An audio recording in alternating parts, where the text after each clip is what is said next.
नमस्कार साथियों, जैसा कि आप जानते हैं 2024 का जो चुनाव है वो ख़त्म हो चुका है और साथ ही साथ अब मंथन भी शुरू हो गया कि आखिर एनडीए जो है चुनाव में कम सीट कैसे लाई। और साथ ये भी मंथन शुरू हो गया है कि जो इंडिया गठबंधन है उनका जो सीटों का जो अप हुआ है, जो ज़्यादा सीट आई, उसके पीछे का कारण क्या है। हमारे साथ हैं हरिकेश्वर राम जी।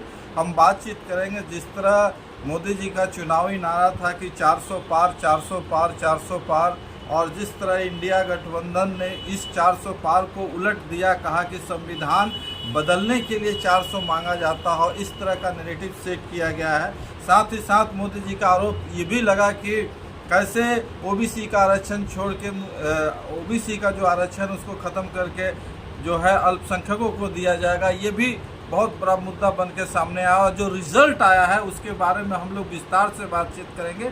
हमारे साथ है हरिकेश्वर राम जी। जिस तरह चुनाव प्रचार में जिस तरह से मुद्दाएं आई और चली गई और जो रिजल्ट आया है वो कितना प्रभावित है सर?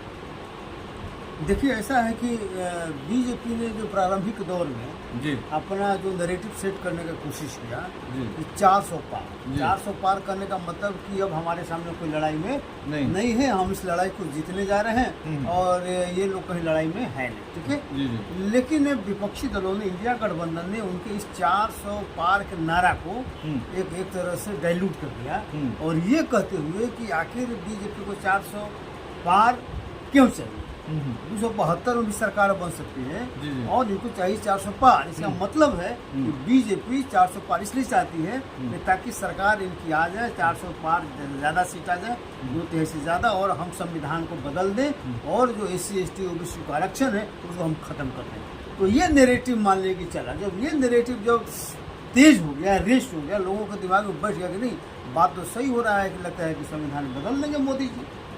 अब ये जब स्थिति उत्पन्न हुई तो मोदी जी को लगा कि ये तो हमारे खिलाफ चला गया है, 400 पार का नारा मेरे खिलाफ जा रहा है और लोगों में जो नैरेटिव सेट हो रहा है उल्टा हो रहा है। तब उन्होंने उल्टे फिर इंडिया गठबंधन पर आरोप लगाना शुरू कर दिया कि ये असल में आरक्षण का विरोधी तो ये लोग हैं, हम तो आरक्षण और इसके समर्थक हैं। ये लोग चाहता है कि आरक्षण हम मान ली कि दें और ओबीसी का जो रिजर्वेशन है उसको हम छीन के दे दे, मुसलमानों को दे दे। ये इस तरह का गंदा, मतलब इस तरह का आरोप लगाना शुरू किया। तो इस आरोप प्रत्यारोप दोनों तरफ से खूब चला। अब सवाल उठता है कि जब धर्म के आधार पर आरक्षण नहीं हो सकता है तो फिर मान लें कि अल्पसंख्यकों को कहाँ से बात आ गई कि आरक्षण ओबीसी का छीन के दे देगा। जी जी है?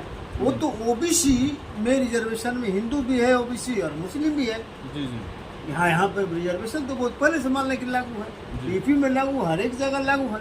हाँ, लेकिन जो कुछ लोग ऐसा है कि मुस्लिम को अलग से रिजर्वेशन धर्म के आधार पर दिए हैं, जो सुप्रीम कोर्ट और हाई कोर्ट ने उसको रद्द कर दिया, ठीक है। तो वो सवाल ही नहीं है, धर्म के आधार पर रिजर्वेशन, जाति के आधार पर रिजर्वेशन है, कोई सवाल नहीं है, वो पिछड़ापन के आधार पर मान लीजिए। लेकिन चूंकि पॉलिटिकल है, एक दूसरे पर आरोप प्रत्यारोप चला, लेकिन अंततः हुआ क्या?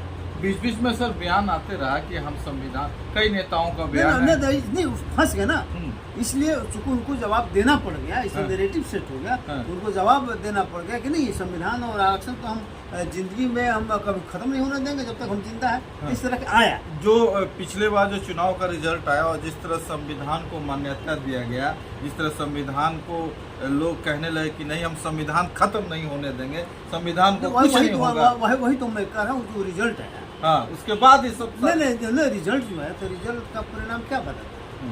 पहला तो ये बताया कि बीजेपी ने जो 400 पार का नारा किया उसको भारत के लोगों ने धराशायी कर दिया। जी बिल्कुल। कहा कि तुम 400 पार छोड़ो, तुमको हम साधारण बहुमत भी नहीं करेंगे, तुम पर आक्षेप है, संविधान बदल दो, तो तुमको अपने बदौलत सरकार बनाने का हम पावर नहीं देंगे, ठीक है। इसीलिए उनको जो 14 में जो रिजल्ट था, जो 2019 में उससे उलट उनको 2040 तक समेट दिया कि आप अपने बदौलत तुम सरकार नहीं बना सकते।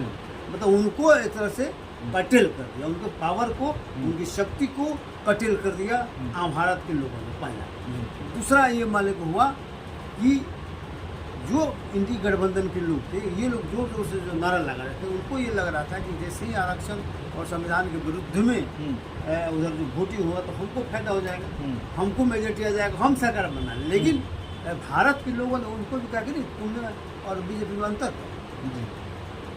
दोनों तो एक ही है, दोनों एक ही थाली के चट्टे बट्टे हैं। आरक्षण और संविधान के प्रति जो बीजेपी का नजरिया वही कांग्रेस का नजरिया है, वही जदयू का नजरिया वही आरजेडी का नजरिया है। तो इसीलिए हम तुमको विश्वास नहीं करते हैं। ठीक है, उसको हम संविधान रोकने के लिए, संविधान में संशोधन में उसको रोकने के लिए उसको साधारण बहुमत भी हम नहीं दे रहे हैं। मिला जुला के इंडिया अपना सरकार तुमको वो भी हम नहीं दे रहे हैं, लेकिन ये हम काम कर रहे हैं कि थोड़ा सा आपको बेहतर, पहले से बेहतर पोजीशन हम कर रहे हैं। क्योंकि कांग्रेस तो अभी तक जो है ना, जो चुनाव हुआ पिछले विगत, तो उसमें तो प्रतिपक्ष का नेता बनने के योग्यता भी लोगों ने नहीं दिया था। लेकिन इस बार कहा कि नहीं, आप तुम प्रतिपक्ष का नेता बन सकते हो। प्रतिपक्ष का नेता बनने के लिए जितना होना चाहिए उतना उनको मिल गया। चलिए, बहुत बहुत धन्यवाद। फिलहाल इतना ही। हम बात कर रहे थे 2024 के चुनाव के परिणाम के बारे में। आपने देखा कि जिस तरह विपक्ष और जो सरकार है उसको जनता ने किस तरह मैंडेट दिया है, किस तरह जनादेश दिया है। जनादेश का सभी को सम्मान करना चाहिए। बाकी आप कमेंट बॉक्स में जरूर कमेंट करके बताएं कि वीडियो आपको कैसा लगा। जय भीम, जय भारत, जय